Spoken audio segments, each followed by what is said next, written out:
Deyir ki, mən filan kəslə evlənəcəm, xoşbaxt olacağam. Evlənir, görür, xoşbaxt olmadı. Elə mən boşanıram bu oğlandan, mən boşanıram bu qızdan.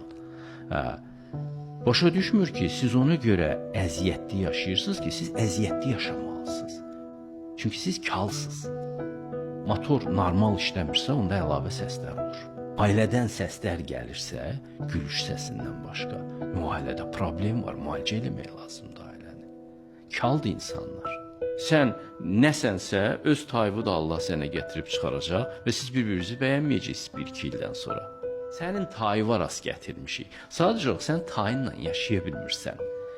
Halbuki səni niyə görə tayı var rast gətirmişik ki? Sən özünün güzgüvə baxasan, özünü düzəldəsən. Siz iki dənə bülöv daşı kimisiniz. Bir-birinizə sürtülə-sürtülə kamilləşirsiniz, mükəmməlləşirsiniz.